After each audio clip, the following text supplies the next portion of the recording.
16h-18h sur Europe 1, Historiquement Vôtre. Stéphane Bern. Chaque après-midi, dans Historiquement Vôtre, vient le moment de l'émission que je préfère. Non Stéphane, je pense que vous vous trompez, c'est le quiz là. Ah pardon, je croyais que c'était mes aïeux qu'à l'époque. Ah, autant pour moi. Mais l'erreur est humaine Stéphane. La preuve tout de suite avec le quiz. Jouons. On commence avec vous Stéphane. C'est somme toute assez logique. Odoric de Pordenone est né à Pordenone. C'est en Italie.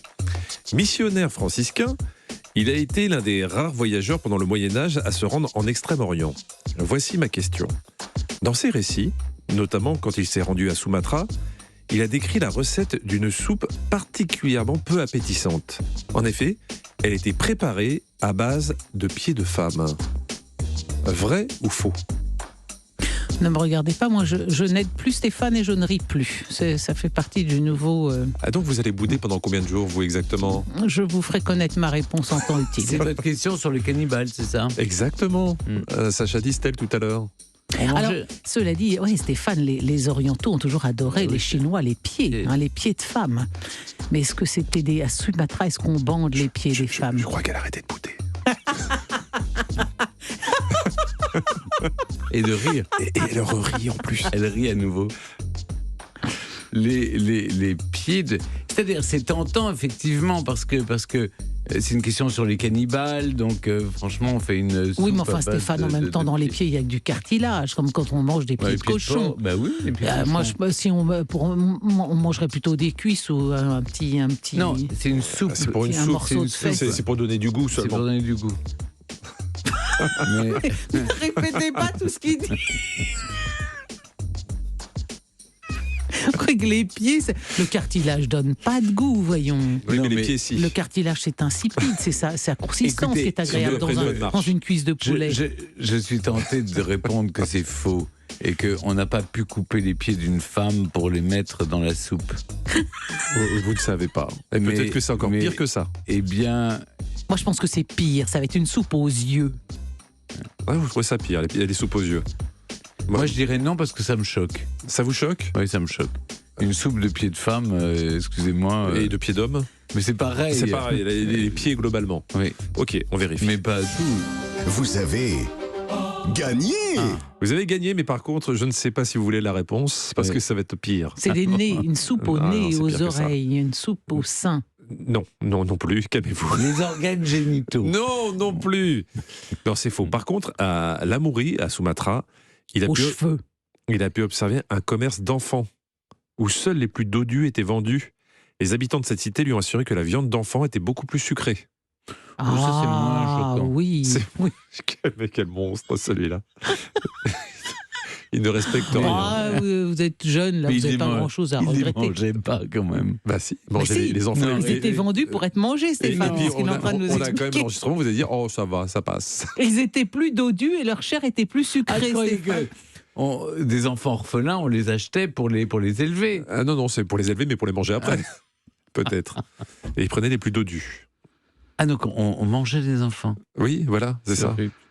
Ah bah voilà, on fait moins le malin là. Oui. On regrette ce qu'on a dit. Mais j'ai gagné quand même le point. Ah oui, c'est ce qui vous important. D'accord.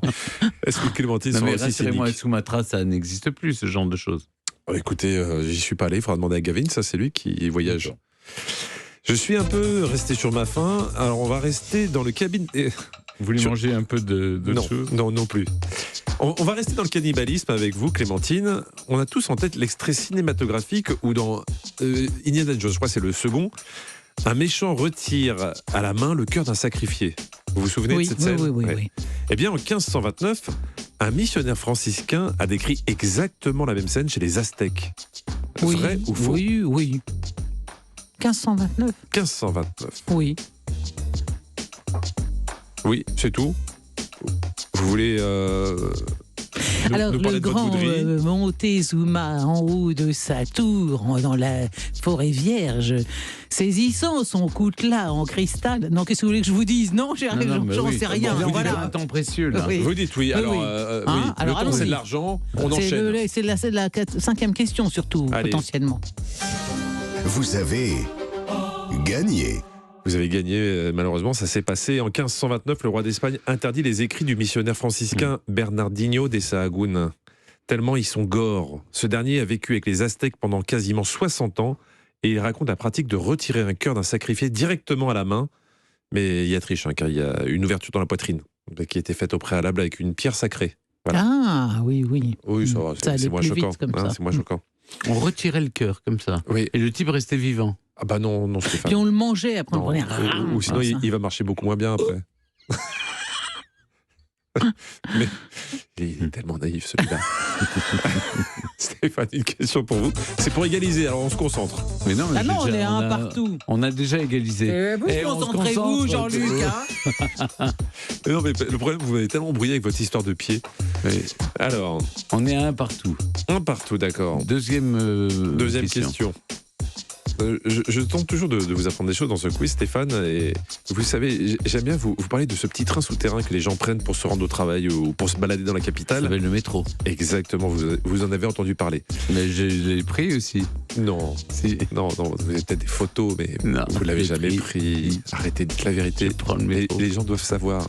Quand il y a des gens se rendent compte aussi que quelqu'un comme Stéphane, tous les mètres 50, il est arrêté pour faire un selfie. Il s'appartient plus. Il appartient à ces milliers de fans. Comment voulez-vous qu'ils prennent le métro? Non, mais ça m'arrive. Il faudrait, oui, mais enfin voilà, il est assailli de toutes parts. Évidemment, oui, vous ne connaissez pas ce phénomène. Allez, question. Bon bah vous avez perdu hein. Ni moi non plus. Est-ce qu'on les pose des questions? De toute façon elle a perdu. Elle a perdu quoi qu'il arrive. C'est quoi la question? La ligne 4, vous la connaissez la ligne 4? Je ne connais pas les numéros. C'est numéros. Porte d'Orléans, Porte de Clignancourt. Ok, en gros.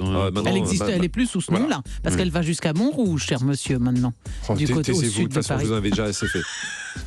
En 1904, les travaux furent compliqués car plus on approche du fleuve, plus la terre est boueuse. On a dû attendre l'hiver pour que la terre soit congelée et faire les travaux. Est-ce vrai ou faux? Pour faire la ligne 4. C'est faux. On a congelé la terre pour faire le métro. On l'a congelé. On n'a pas attendu l'hiver, on ne pouvait pas parce qu'il fallait livrer. Non, on n'a pas attendu. Non, c'est faux. C'est faux? C'est faux. Ouais. Vous avez encore gagné. Vous êtes si fort. On a procédé à une injection de saumure. Mais oui. La terre s'est congelée à une température de moins 24. Puis on a utilisé des caissons métalliques enfoncés dans le lit du fleuve pour faire la structure où on peut aujourd'hui passer. Enfin, où peut aujourd'hui passer le métro. À sec. Voilà, exactement, à sec. On gardera cette phrase. Question 4 pour Clémentine, monsieur Ramon. Alors parce qu'elle est écrite, hein. De toute façon, vous avez perdu. Le peuple des sentinelles, ça vous parle? Ça me dit quelque chose. Je crois que je vais être très mal aimable avec vous. Allez-y, essayez. On parle d'eux au 7e siècle. Marco Polo également les évoque en 1290. Ils habitent sur l'île de North Sentinel et ils vivent de manière totalement isolée. Enfin, plus depuis le tsunami de 2004, où la communauté internationale, par le biais d'ONG, est venue au secours de la centaine de personnes qui vivent encore sur l'île. Vrai ou faux? Oui, c'est vrai. Enfin, alors ils ont essayé de venir et ils ont été très très mal accueillis. Ils ont été repoussés. Donc c'est vrai, je pense. Il est vrai que c'est une peuplade qui vit coupée du monde et qu'après le tsunami, on les a découverts et on a essayé de prendre contact et que les premières personnes à avoir débarqué sur leur île se sont faites refouler vertement. Donc depuis 2004, ils ne vivent plus de manière isolée? Si, je pense qu'ils vivent encore de manière isolée. Alors attention là, essayez pas de m'embrouiller. La question. Oui, alors du coup... Ils vivent de manière totalement isolée. Oui, alors c'est vrai. Enfin, plus depuis 2004. Vrai ou faux? Ouais, mais votre question est mal posée. Ils vivaient de façon isolée.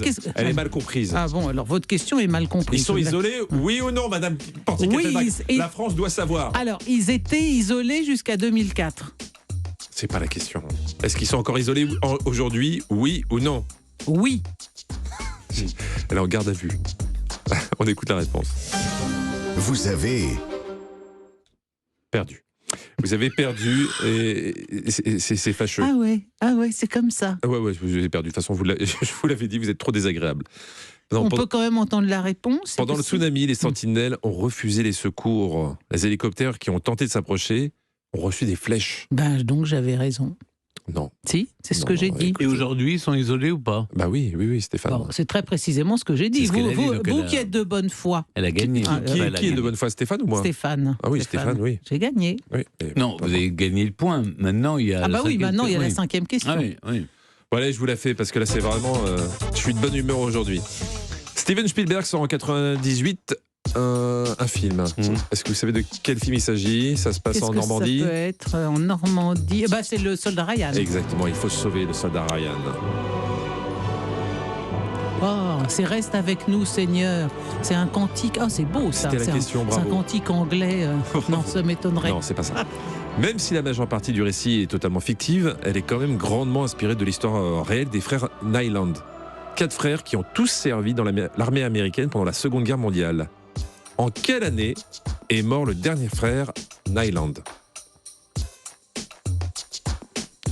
En 95. 95 pour Stéphane.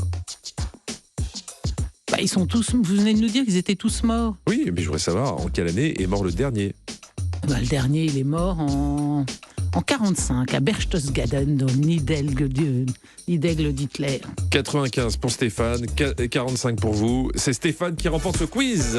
Ben, je comprends pas, vous me dites qu'ils sont tous morts pendant la guerre. Non, je n'ai pas dit ça, mais c'est pas possible. Elle a des hallucinations auditives.